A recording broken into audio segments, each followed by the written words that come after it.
Muy buena tarde, tengan todos y cada uno de ustedes, sean bienvenidos al octavo semestre. Y dentro de este curso se les da la bienvenida por parte del curso de Derecho Mercantil 1. Curso que tendré el honor de compartir con ustedes en compañía del licenciado Webster Rosales Campbell, a quien pido favor que se presente de tal cuenta que todos los compañeros le puedan conocer de igual manera. Mucho gusto, licenciado Webster. Es un placer que este semestre, al igual que años anteriores, a lo largo ya de unos 10 años, hemos compartido el curso de Derecho Mercantil con los estudiantes. Y en ese sentido, pues deseo que se presente. Muchas gracias, licenciado Alegría. Qué gusto poder saludarle nuevamente y qué gusto poder saludarles a los compañeros y a las compañeras que pues nos van a acompañar a lo largo de este semestre en este fascinante y apasionante mundo del derecho mercantil. Una rama del derecho pues que vamos a tener nosotros el gusto de poder compartir con ustedes y una nueva rama del derecho que van a aprender.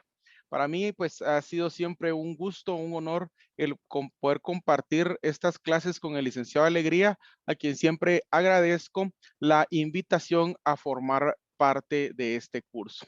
Desde ya entonces, sea cada uno de ustedes bienvenidos y bienvenidas. Muy amable, licenciado, le agradezco. Bueno, entonces, para los efectos de dar inicio a nuestro curso, las circunstancias creo que ameritan las explicaciones correspondientes.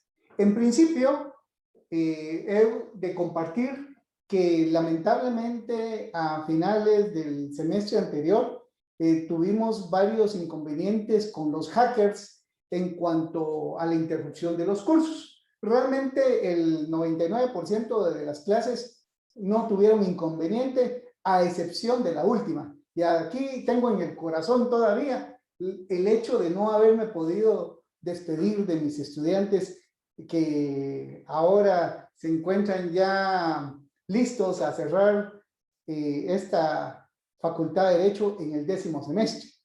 Entonces, un dolor creo que es suficiente, quiero evitar un segundo. Y por lo menos en la primera clase me quiero sentir libre de cualquier tipo de interrupción, y de esa cuenta hemos optado como esta técnica de la cual pues nos sirve de fase experimental, dependiendo de cómo se vayan presentando las situaciones en las próximas clases, siempre con el propósito de poder dar cumplimiento a la labor que se nos ha encargado, como lo es la enseñanza, y de esa cuenta aprovechar el tiempo de la mejor forma.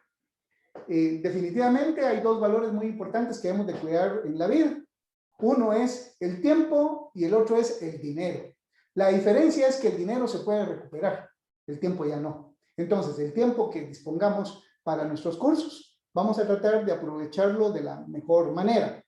En esta ocasión, tomando en cuenta que la clase es asincrónica, agradeceré mucho que sus inquietudes las puedan plantear de manera escrita, a manera de poderles dar la respuesta correspondiente.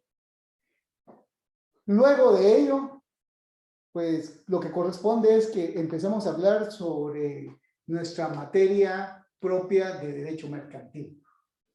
Para ello es importante hacer algunas reflexiones.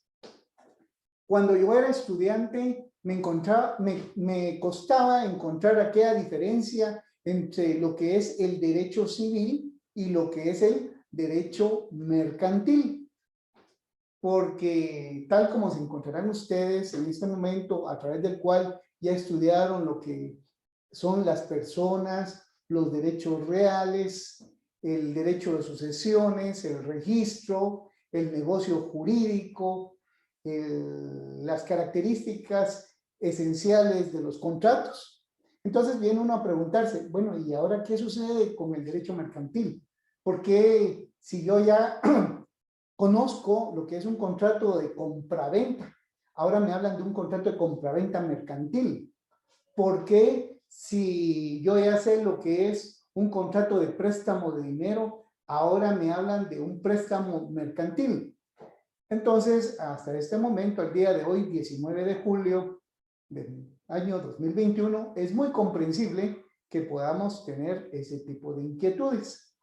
Y para ello, usualmente solemos partir de hacer una comparación con el derecho civil, una comparación necesaria para los efectos de un mejor entendimiento del curso del cual hoy damos inicio. Primera característica. Fíjense que tenemos en el caso del derecho civil. El derecho civil, en la forma en que está conceptualizado en nuestra legislación, que deviene de las codificaciones napoleónicas, de la legislación española y en sí del derecho latino, resulta incuestionable afirmar que el mismo deviene de los conceptos que nos legó el derecho romano. Tan es así que en sus cursos de derecho civil y de introducción al derecho, y propiamente en cursos de derecho romano, se les habrá hablado sobre la trascendencia de ello. Y por lo mismo, sin hacer mayores aclaraciones, para los efectos de la presente clase, me circunscribo en recordar que en el derecho romano se lograron distinguir tres situaciones distintas e importantes en el mundo del derecho. La primera de ellas es que el derecho romano nos explicó y desarrolló sobre qué era lo que debíamos de entender por persona. Y se nos explica que persona es aquella persona, valga la redundancia, que tiene el atributo de personalidad, que le confiere la facultad de hacer valer derechos y ser compelido al cumplimiento de obligaciones. Eso solamente se le puede atribuir a la persona, como alguien sujeto de derechos y obligaciones. Eso lo entendemos así, gracias al derecho romano. Posteriormente, este derecho nos diferenció lo que es la persona con lo que son las cosas.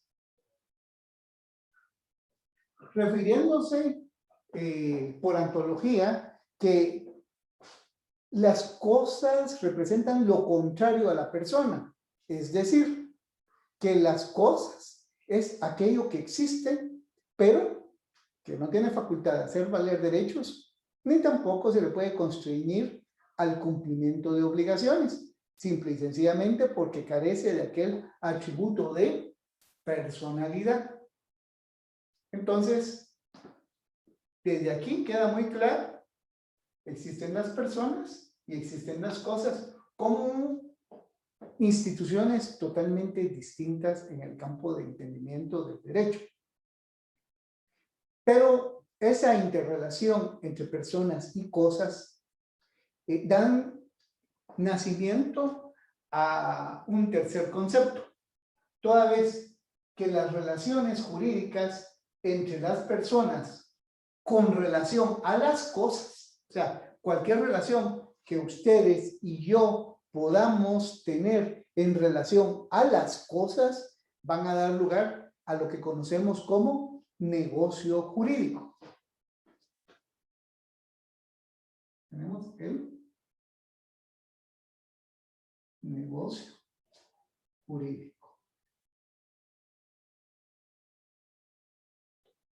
Y es así como el mundo occidental, una vez entendiendo esto del que nos han legado los antiguos romanos, pues ha podido estructurar el derecho a la forma en que hoy lo conocemos. Tan es así que no me dejarán mentir que en su curso de Derecho Civil 1 estudiaron las personas, la familia, la capacidad, la personalidad, la personería, la adopción, la tutela, la protutela, la guarda y custodia, el patrimonio familiar, el matrimonio, la separación, el divorcio, todo ello propio de la persona. Posteriormente, cuando ustedes aprobaron ese curso y pasaron a Derecho Civil 2, estudiaron lo correspondiente a las cosas. Y ahí fue donde se platicó sobre lo que es el dominio, sobre lo que es la propiedad, sobre lo que son los derechos plenos, diferenciando los derechos plenos de los derechos de goce y disfrute, tales como el usufructo, el uso, la habitación, y los derechos plenos y los derechos de goce y disfrute como algo distinto a los derechos de garantía, tal cual lo son la hipoteca y la prenda. Pero todo esto está referido dentro del ámbito de las cosas, del res, la cosa. Entonces, ese es el segundo capítulo. Posteriormente, en sus cursos de Derecho Civil 3 y Civil 4, Civil 3, estudiaron aquellas clases tan filosóficas con respecto a lo que es el negocio jurídico o aquella concepción difícil de entender para el estudiante en sus inicios cuando se nos habla de derecho de obligaciones. Pareciera como que fuera una contradicción, como se los debieron de haber mencionado sus maestros en su momento. Entonces, en tercer semestre estudiaron derecho de obligaciones y estudiaron también lo que eran los contratos. Y esto es parte del negocio jurídico. Entonces, esto me ha permitido que recuerden tanto ustedes como yo, lo que en determinado momento estas aulas de conocimiento nos permitieron comprender sobre la base de derecho civil que hoy manejamos. Base de derecho civil importantísima para poder entender el derecho mercantil. ¿Y por qué? Porque resulta que el derecho mercantil va tomando unas ideas muy similares. Pero resulta que el derecho mercantil no deriva propiamente de los romanos. Entonces ahora nos vamos a referir aquí, derecho mercantil.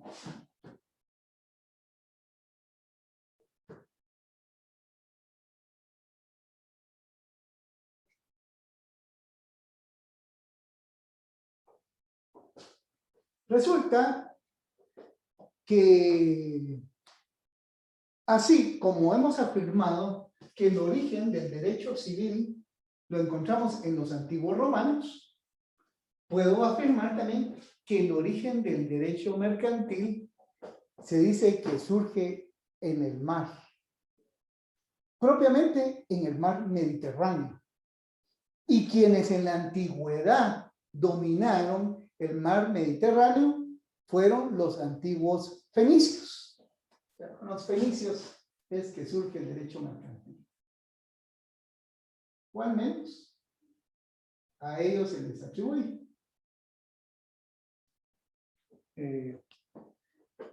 Territorialmente, ¿dónde vivían los fenicios? Pues en los países que hoy conocemos como Líbano, Siria, Beirut.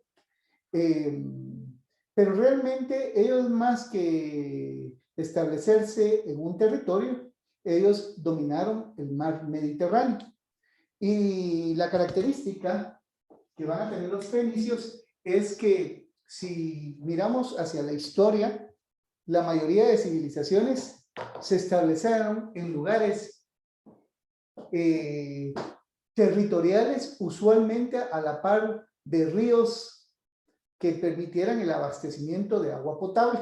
Y es así como los libros de historia nos muestran la civilización egipcia, la civilización hindú, la civilización china, los antiguos romanos, los griegos, los cartagineses, los hispanos, los británicos, los galos, usualmente ocuparon algún territorio y siempre vamos a encontrar en coincidencia algún río muy cercano.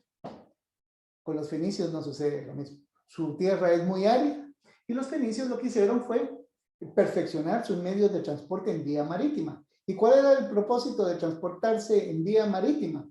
Pues el comercial. Productos de Grecia se podían vender en España, en Marruecos, en Italia, en Siria, en Palestina, pero ese comercio no se hacía por tierra, se hacía por mar. Ahora démonos cuenta, los antiguos fenicios negociando con romanos sin hablar su idioma. Los fenicios negociando con egipcios sin hablar su idioma. Los fenicios negociando con cartagineses sin hablar su idioma. Con los ptolomeos y todo ese tipo de civilizaciones propias del mundo antiguo.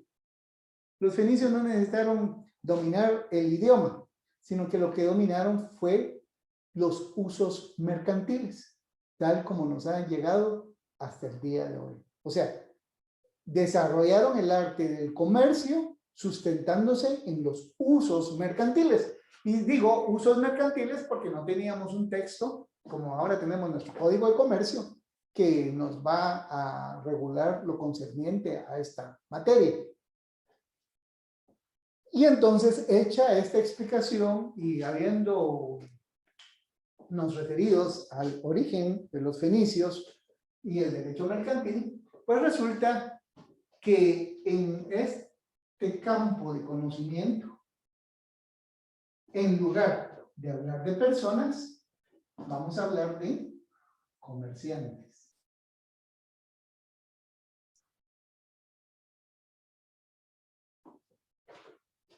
Resulta que en esta rama del derecho, las cosas van a ser trascendentes y dignas de estudio en tanto las califiquemos como cosas mercantiles. O sea, no es cualquier cosa, es una cosa que sea mercantil.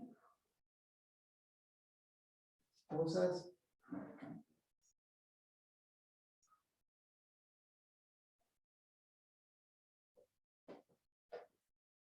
Y finalmente, así como existe el negocio jurídico civil, también va a existir el negocio jurídico mercantil, o sea, los contratos mercantiles.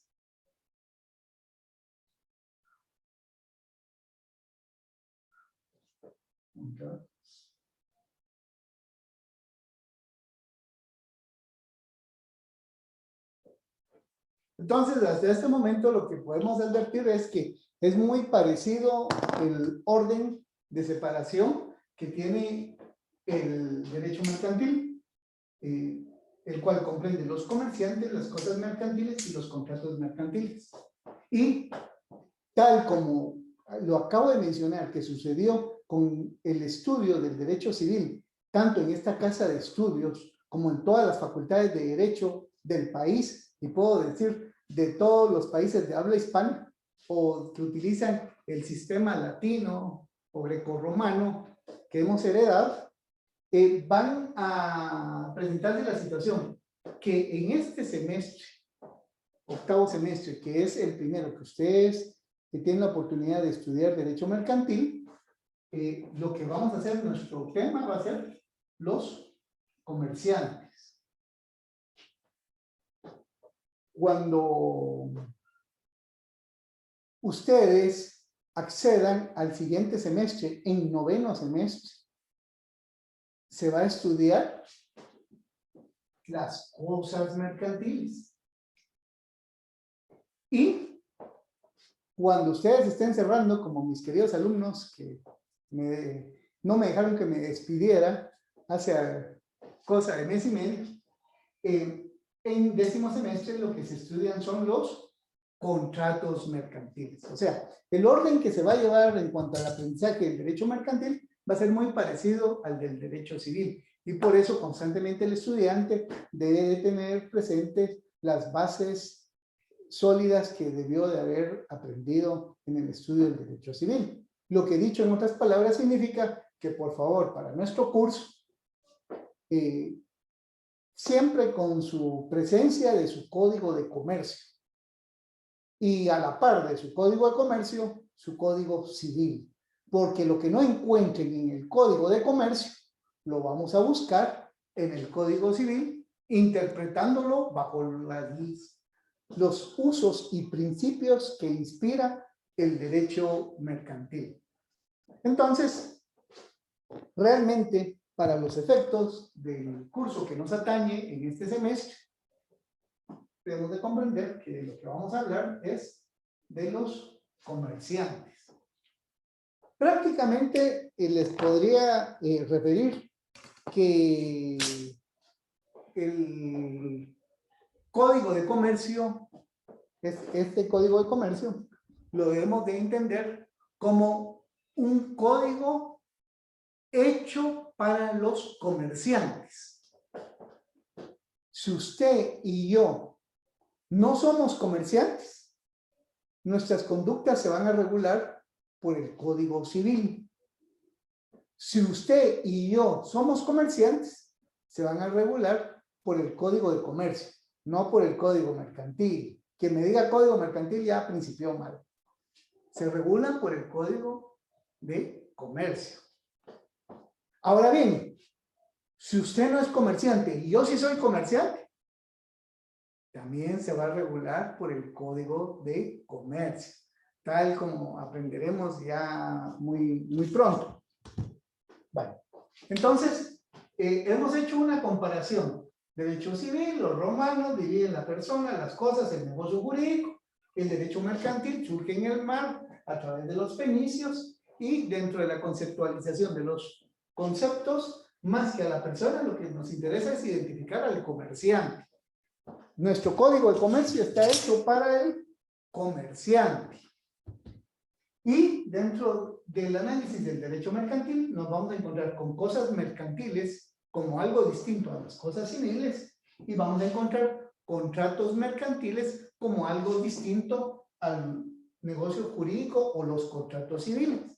Pero de momento, quitémonos la presión de las cosas mercantiles y los contratos mercantiles porque para esos habrá tiempo más adelante de analizarlos. Pero para los efectos de este curso, ninguno va a probar el mismo si al terminar no, ni siquiera el segundo parcial, no. Ya para el primer parcial sí tenemos que tener bien claro quiénes son los comerciantes. Pero como tanto el licenciado Webster y mi persona no estamos interesados en mantenerlos en suspenso, porque es una clase de enseñanza, no una película de suspenso, pues debemos ahora de analizar, bueno, ¿y quiénes son los comerciantes? ¿Y cómo sé yo cuando se me presenta una persona que afirma, dice o la ley le atribuye el ser comerciante?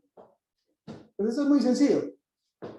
Simple y sencillamente les voy a pedir favor que a partir de hoy afinen su vista en sí, sus 5 sentidos, vean a su alrededor, traten de percatarse de lo que sucede a su alrededor y van a descubrir algo. Van a descubrir que hay personas que permanentemente, no una vez, no, permanentemente. Cuando hablamos permanentemente es todos los días. Y si no son los 7 días de la semana, por lo menos serán 5. Pero sí hay una cantidad bastante de tiempo en cuanto a realizar una actividad dirigida al intercambio de bienes o prestación de servicios. El número 1, toda persona que en una forma casi diaria se dedique al intercambio de bienes y servicios, ya tiene una característica que nos permite poderlo identificar como un comerciante. Viene alguien y me dice, mire, licenciado, es que fíjese que yo el fin de semana pasado, a la par de la cafetera me puse a vender balones de fútbol y playeras de la selección. Y yo le voy a preguntar, mire, ¿y solo el fin de semana o lo hace permanentemente? No, licenciado Alegría, fíjese que lo hicimos solamente este fin de semana. Bueno. En principio no va a tener una característica de comerciante porque va a faltar ese atributo de la permanencia. Todo lo podemos hacer. Yo en una de esas voy a estar vendiendo ahí también las playeras de la selección en una de esas. Pero eso no nos vuelve comerciantes, porque no tenemos esa permanencia. Entonces, una cosa es que sea permanente. Hay otra forma de poder identificar al comerciante, y es que el comerciante no es alguien que se dedique a negociar al menudeo. El comerciante siempre va a querer hacer sus negociaciones de intercambio de bienes o prestación de servicios de una manera masiva, en un alto grado de transacciones, no una. Y vuelvo al ejemplo de aquella persona que se pone a la parte de la carretera a vender flores. Pues no es de que se vaya solamente con un ramo de flores. Si va solamente con un ramo de flores, lo más probable es que esté esperando a la novia. No. Me presenta ahí con mi gran cantidad de ramos de flores y vendo uno, vendo otro, vendo este otro. Ya los últimos que me quedan casi como que los remato. Entonces, esa es otra característica que tiene el comerciante. El comerciante no desarrolla su labor de intercambio de bienes o prestación de servicios de una manera única o eventual.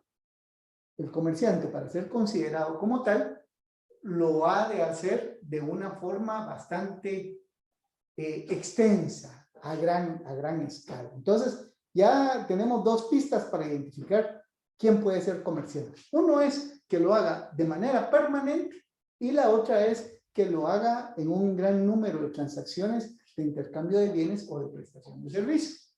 De ahí hay una tercera que es con la que muchos suelen identificar más fácilmente al comerciante, pero hay que tener cuidado. Y esta se obedece a tener claro que un comerciante nunca, entendamos, nunca es no siempre. Un comerciante nunca va a intercambiar sus bienes o prestar servicios de manera gratuita. En otras palabras,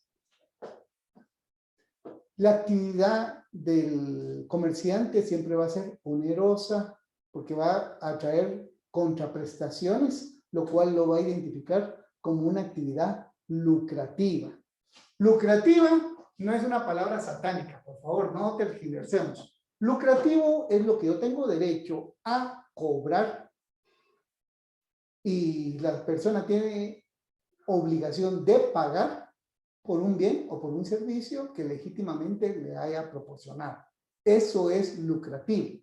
Pero aquí lo importante es que cuando hablamos de derecho mercantil, el intercambio de bienes o la prestación de servicios nunca es gratuito. Siempre va a existir el cobro del servicio, el cobro del bien, lo cual puede hacer que afirmemos que todo comerciante desarrolla actividades de carácter lucrativo, a diferencia del derecho civil. En el derecho civil no significa que no haya lucro, no significa que no se cobre. Lo que sucede es que en el derecho civil existe la posibilidad de que pueda ser gratuito. Ejemplo, si yo voy a pedir prestado dinero a un banco, me van a dar el préstamo de dinero, pero siempre me van a cobrar intereses, me van a cobrar los gastos y me van a cobrar comisiones. Eso sí, desde que voy a pedir dinero al banco, yo ya sé, eso no me lo tienen que explicar. Siempre. Nunca se va a dar una situación que usted o yo vayamos a una institución bancaria y nos digan, muchas gracias por su presencia, fíjese que aquí está el dinero y mire, devuélvamelo cuando quiera, que cuando me lo devuelvan no me pague intereses y ahí me lo va pagando como pueda. Eso no existe. Pero ese préstamo de dinero, si cualquiera de ustedes va con su papá, con su mamá, con su esposa, con la novia, con quien consideren pertinente, se puede dar la situación que quien les presta el dinero, como no es alguien que lo haga todos los días, se los va a prestar solamente a ustedes. No es alguien que lo esté haciendo en una gran cantidad, pues prácticamente la única vez en la vida que han prestado es a ustedes. Pues pueden tomar la decisión, en virtud que no se dedican a eso, en que le dicen, te presto el dinero y no te cobro intereses. ¿Por qué?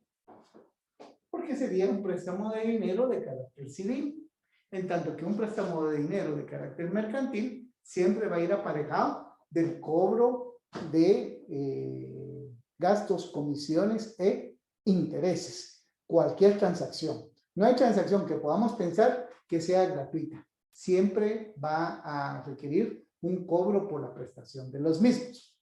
Entonces, habiéndome referido al campo de aplicación del derecho mercantil versus el derecho civil, habiendo tratado de dar algunas ideas de cómo identificamos al comerciante, ahora yo le pediría al licenciado Webster Rosales Campbell que comparte aquí con los estudiantes lo relacionado a nuestra legislación contenida en el Código de Comercio de Guatemala.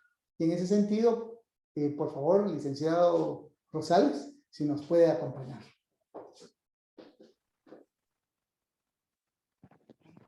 Muchas gracias, licenciado Alegría, por la oportunidad. Y pues, en efecto, ¿verdad? Básicamente, cuando nosotros nos vamos a referir entonces al derecho mercantil, pues vamos a referirnos entonces a ese derecho que es exclusivo de los comerciantes. Básicamente, a eso vamos a hacer referencia. Y lo que ocurre entonces es que esta rama del derecho, que es el derecho mercantil, surge entonces desde el cambio, digamos, de producción del sistema feudal al sistema capitalista, propiamente la rama del derecho como tal. Y por esa razón entonces es que vamos a encontrar en el derecho mercantil al comerciante, ¿verdad? Vocablo que empezamos a utilizar a partir de ese cambio de modo de producción. Cuando surge entonces este cambio de producción a capitalista, entonces surge esa clase, ¿verdad? Que se dedica específicamente a comercializar de una manera más especializada. Porque antes, pues recordarán ustedes algunos conceptos como los mercaderes o los artesanos, que eran los que realizaban actividades mercantiles, producían bienes para poder comercializarlos, pero lo hacían a una escala menor, ¿verdad? Porque, por ejemplo, los artesanos pues fabricaban a mano, por ejemplo, las telas que se comercializaban, etcétera, lo fabricaban a mano y el mercader entonces ya se dedicaba a venderlo también en esa escala pequeña. Pero cuando se empieza a dar la revolución industrial por ahí por 1760, empieza ya la máquina de vapor, empiezan ya las máquinas industriales y entonces empiezan estos artesanos a realizar sus productos o a crear sus productos en forma masiva. Y por lo tanto el mercader, ¿verdad? Se transforma, ¿verdad? Y pasa de ser un mercader que vende y propiamente adquiere el nombre de comerciante. Con ello, pues se da entonces la finalización del sistema feudal, ¿verdad? En 1789 específicamente, y entonces a partir de esa fecha, entonces ya surge el derecho mercantil como una rama autónoma del derecho propiamente, ¿verdad? Y con el surgimiento de esta rama autónoma del derecho, entonces surge el sujeto a quien regula, que es el comerciante. De tal cuenta que empieza la regulación y, por ejemplo, para el caso de Guatemala, empiezan a regir diversos códigos de comercio a lo largo de la historia. Y actualmente, para los comerciantes, entonces, rige el Código de Comercio de Guatemala, que es el Código de Comercio actual. Y para este Código de Comercio vamos a hacer vamos a verificar algunas precisiones. Vamos a notar lo siguiente. Por ejemplo, ¿con qué código nosotros aprendimos o aprendemos derecho civil? Con el Código Civil. ¿Con qué código aprendemos derecho penal? Con el Código Penal, ¿verdad? ¿Con qué código aprendemos sobre el derecho del trabajo? Con el Código de Trabajo. Y así sucesivamente, ¿verdad? Yo creería que el semestre anterior ustedes iniciaron viendo derecho notarial. ¿Y con qué código? Con el código de notarial. Pues déjenme comentarles que en derecho mercantil ocurre algo, pues que se desfasa, digamos, de esto que estamos platicando. Y es que el derecho mercantil, que es la rama del derecho que vamos a principiar a estudiar este semestre, ¿verdad? Está contenido sus normas en un cuerpo normativo llamado Código de Comercio. De ahí entonces que es probable que podamos tener confusión de algún tipo al referirnos al código mercantil, porque está regulando el derecho mercantil. Sin embargo, de ahora en adelante, ¿verdad? Desde el primer día de clase, ¿verdad? Estamos comentándoles que las disposiciones entonces están contenidas en el Código de Comercio.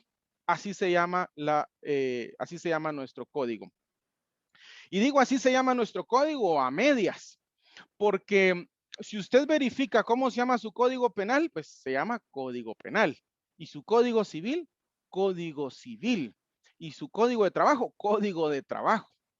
Pero nuestro código de comercio, si usted puede verificar después de los considerandos de su código de comercio, usted va a verificar que el Congreso de la República lo que decreta es un Código de Comercio de Guatemala. Entonces, ¿cómo se llaman el código que contiene las normas que regulan a los comerciantes?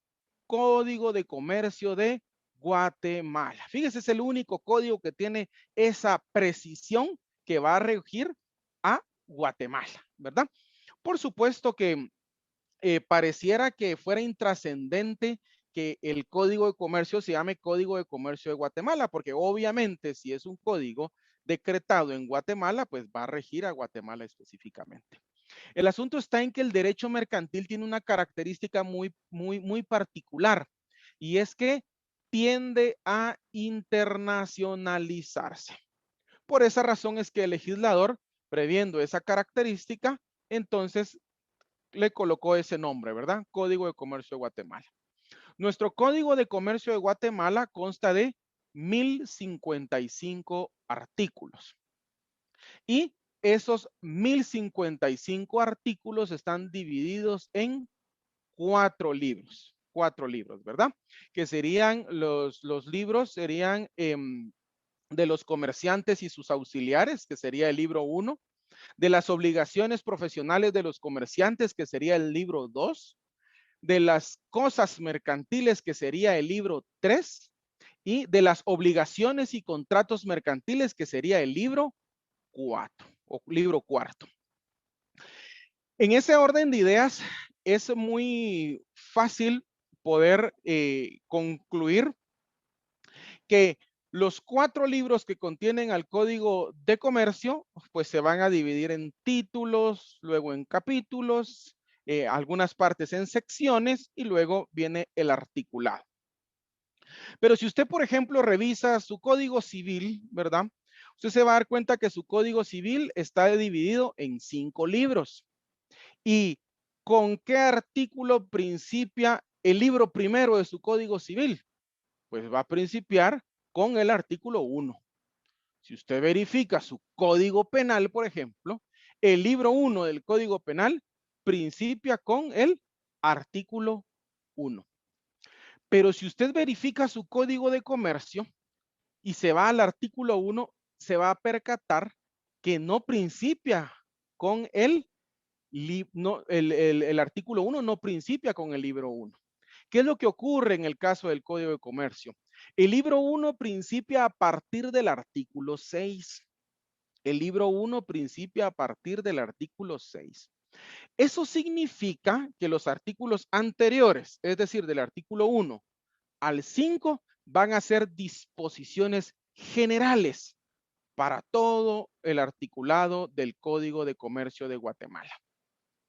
Y en ese orden de ideas, vamos a verificar entonces, por favor, en nuestro Código de Comercio, vamos a pedirles que nos ubiquemos en el Código de Comercio y específicamente vamos a corroborar esto de lo que estamos platicando. Si usted puede darse cuenta, del artículo 1 al artículo 5, el Código de Comercio de Guatemala denomina a estos artículos como un título preliminar y se refiere a las disposiciones generales. Estas disposiciones generales son tan importantes que el legislador las saca de los 4 libros, ¿verdad? Y las coloca de una manera aparte. Con ello, elevando entonces así la importancia de estos artículos que básicamente van a venir a regir la forma de interpretación de los 4 libros que contiene el Código de Comercio. Si usted se puede percatar, el artículo 1, por ejemplo, del Código de Comercio de Guatemala regula que los comerciantes en su actividad profesional, los negocios jurídicos mercantiles y las cosas mercantiles se regirán por las disposiciones de este código y en su defecto por las del derecho civil, ¿verdad? Es decir, que si algo no está en el Código de Comercio, no importa, va a estar en el Código Civil, ¿verdad? El mismo artículo 1 me está permitiendo tener entonces esa supletoriedad hacia el Código Civil por las formas que se van a regular en el mismo. El artículo 2, por ejemplo, se refiere a los comerciantes y ahí entonces estamos viendo las características de estos, ¿verdad? Son comerciantes quienes ejercen en nombre propio y con fines de lucro actividades como, y ahí tenemos 4 tipos de actividades a las que se refiere el legislador. Pero vamos a notar que desde ahí, desde el artículo 2, vamos a lograr establecer las características de los que son comerciantes, ¿verdad? Porque el artículo 2 me regula que ejercen en nombre propio, con fines de lucro, ¿verdad? Y realizan entonces actividades como las que tenemos enumeradas de esa manera. El artículo 3 me va a regular a los comerciantes sociales. Fíjense que así como en el Código Civil, yo tengo a la persona. Yo tengo que la persona puede ser una persona jurídica individual y hay personas jurídicas colectivas. Bueno, lo mismo ocurre con el comerciante.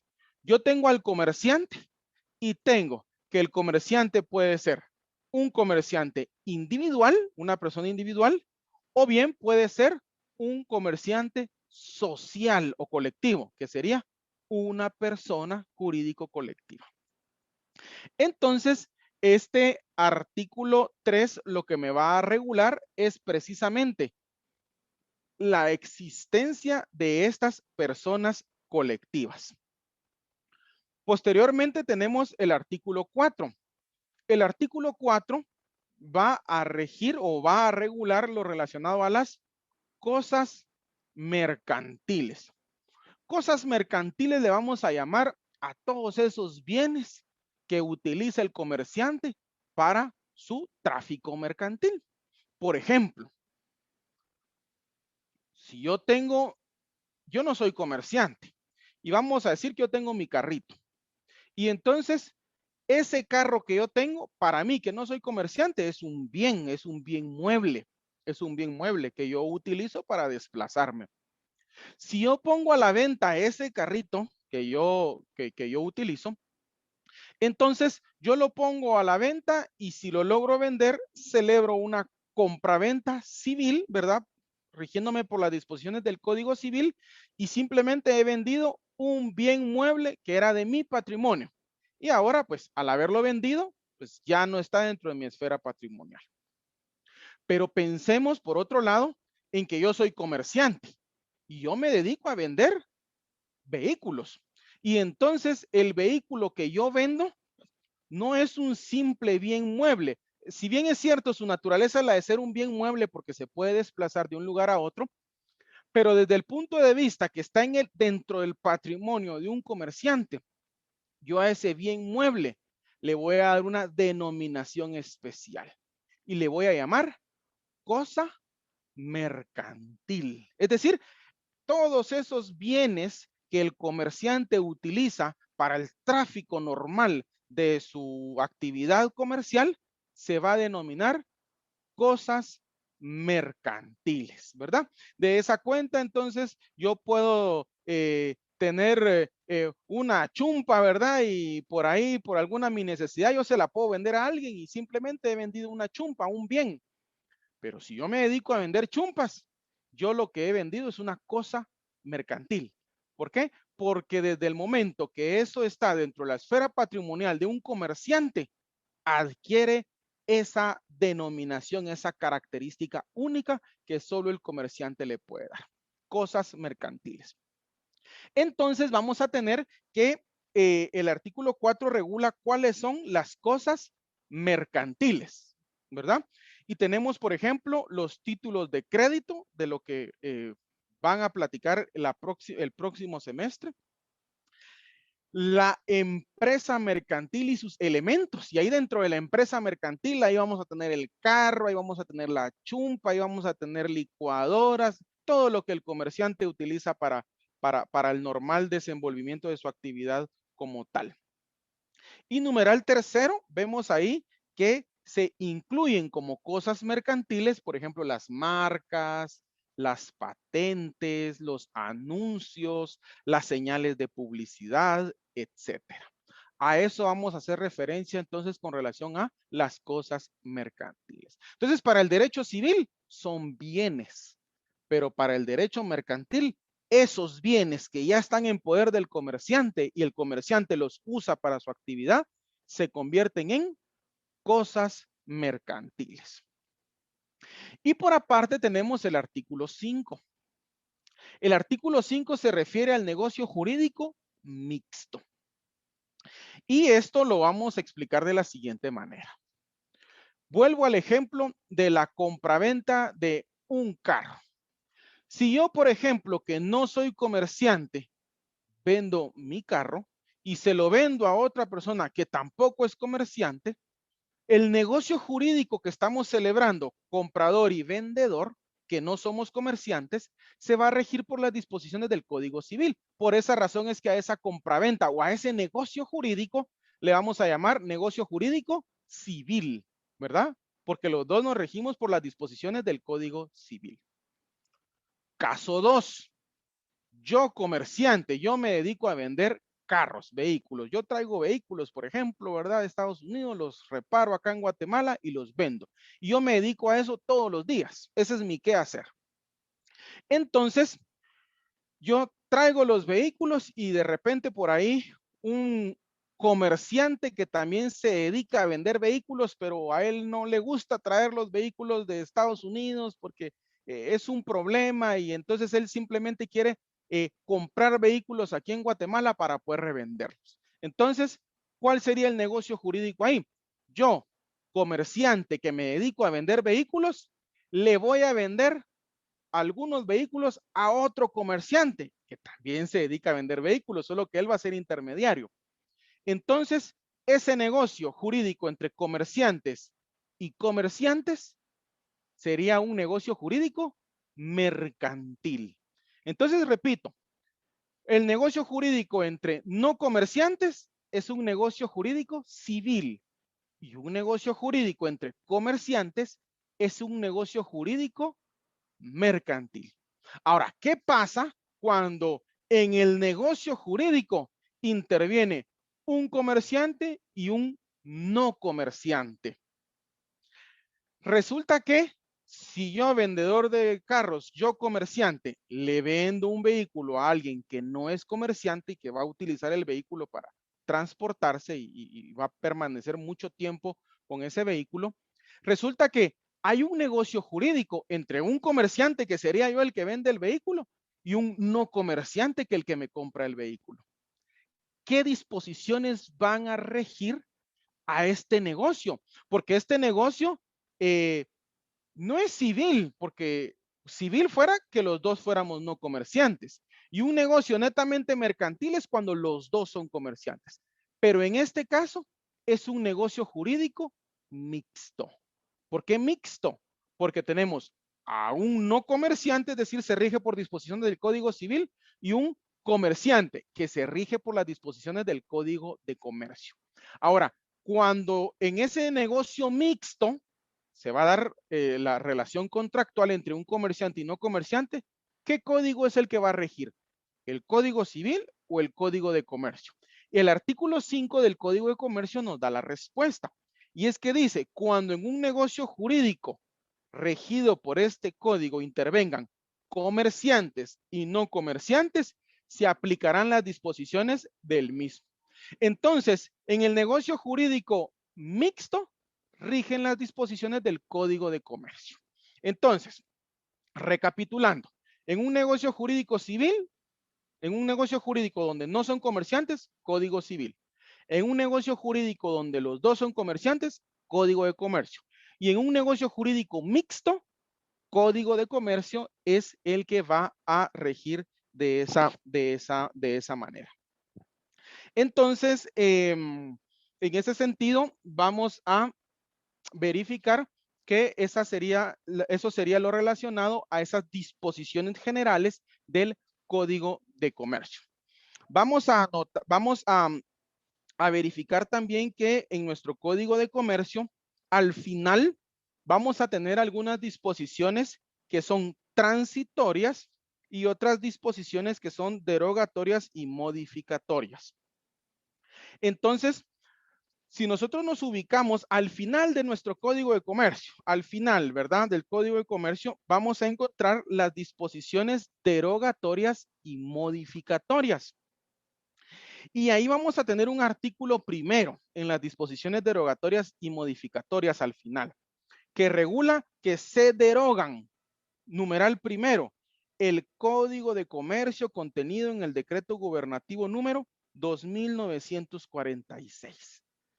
Es decir, que antes del Código de Comercio de Guatemala que usted tiene ahorita en sus manos, existió un Código de Comercio que estaba contenido en un Decreto Gubernativo número 2946.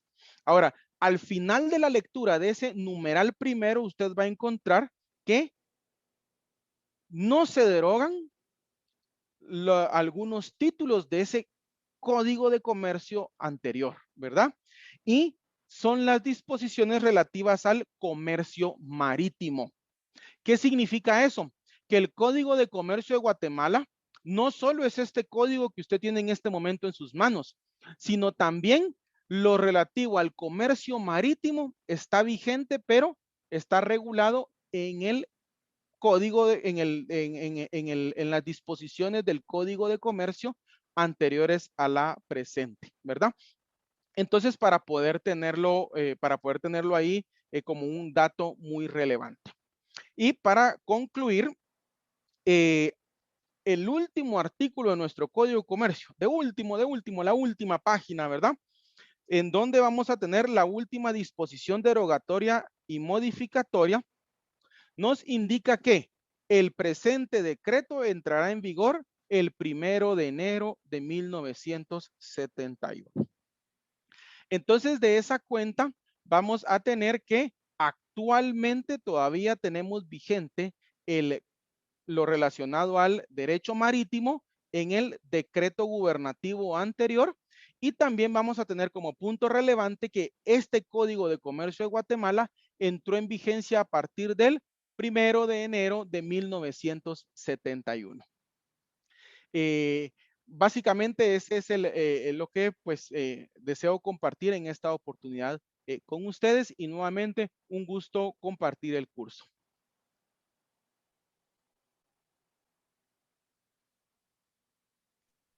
Muy amable, licenciado Webster, siempre sus clases muy magistrales, muy claras, y yo creo que no puedo agregar mayor cosa, toda vez que ha quedado muy claro con respecto a que aquellos negocios donde intervengan dos comerciantes son negocios mercantiles. Aquellos negocios donde intervengan dos particulares son negocios civiles. Y aquellos negocios en los que interviene un particular con un comerciante en razón del giro de su negocio, se entenderá que se rige por las disposiciones del derecho mercantil. Y de ahí la importancia que aprendamos a encontrar esa diferenciación. porque eso nos permite darnos cuenta que estamos rodeados de actos mercantiles. ¿Y por qué digo esto? En la mañana, cuando suena nuestro despertador a las 4:30 de la mañana, resulta que si ese despertador lo tengo, es porque lo compré en algún comercio, con algún comerciante, y que hubo un fabricante que es comerciante que se dedicó a la fabricación de despertadores. Suena la alarma, me levanto, aprieto un botón y fluye la energía eléctrica. Es porque hay una empresa eléctrica, y la empresa eléctrica es un comerciante que lo hace en forma permanente, de manera masiva y con ánimo de lucro. Incuestionable, es comerciante. Luego de encender la luz, vengo y procedo a bañarme. En el momento en que empiezo a recibir ese vital líquido para efectos de aseo personal, pues nos percatamos que existe una empresa que se dedica al suministro de agua potable. Entonces resulta que nuevamente nos topamos con un acto mercantil, donde tengo ese servicio a raíz de que alguien que ejerce el comercio me lo está proporcionando.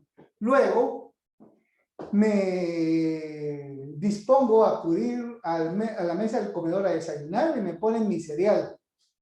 Pues resulta que ese cereal es realizado por un comerciante. Entonces, nuevamente, debió de haber existido una relación.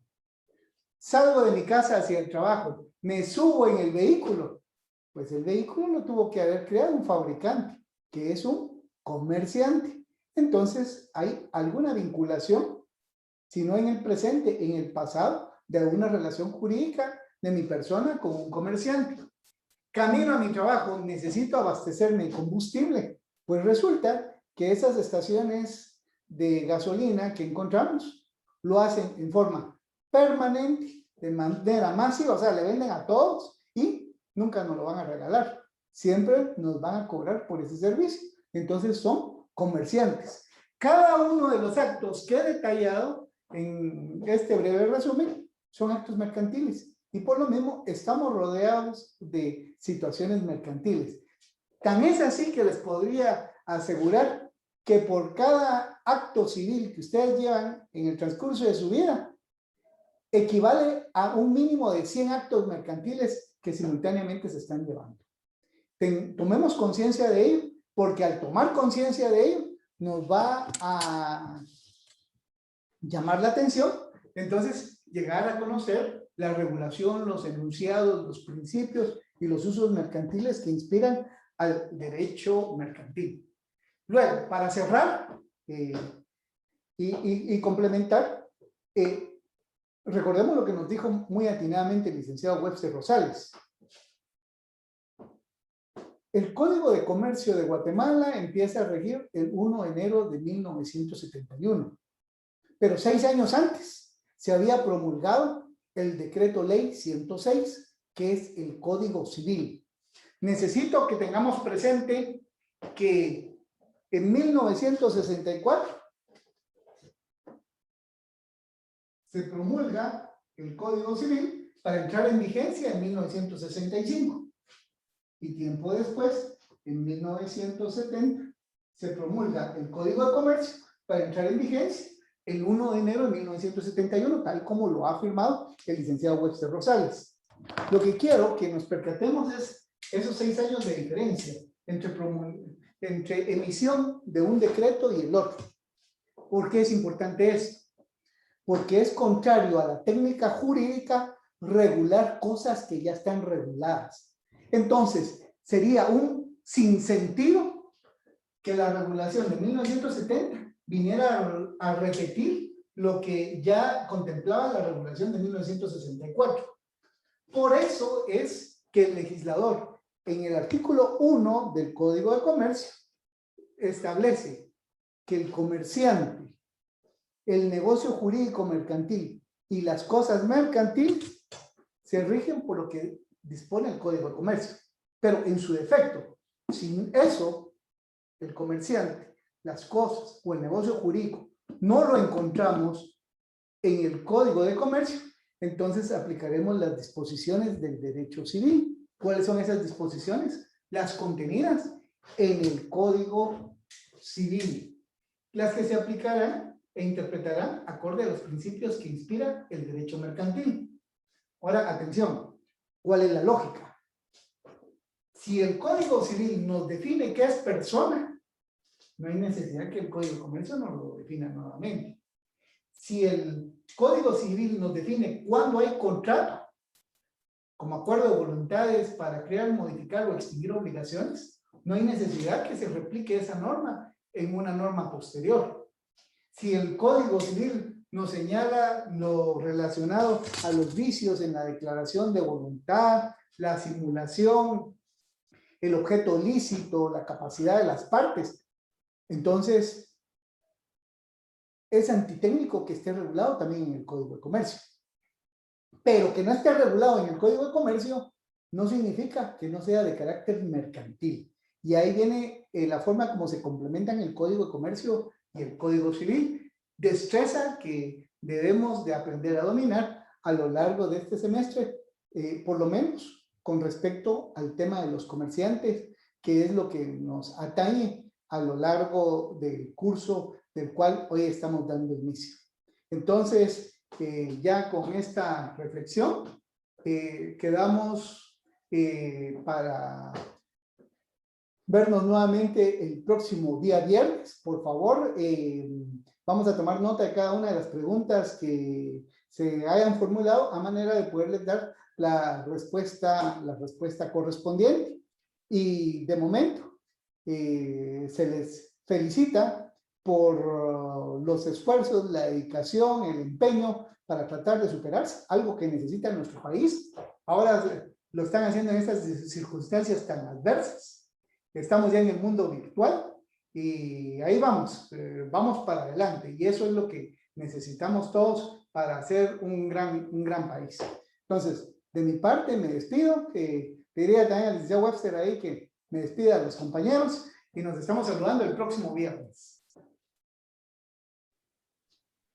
Mucho gusto saludarles, que tengan buena noche.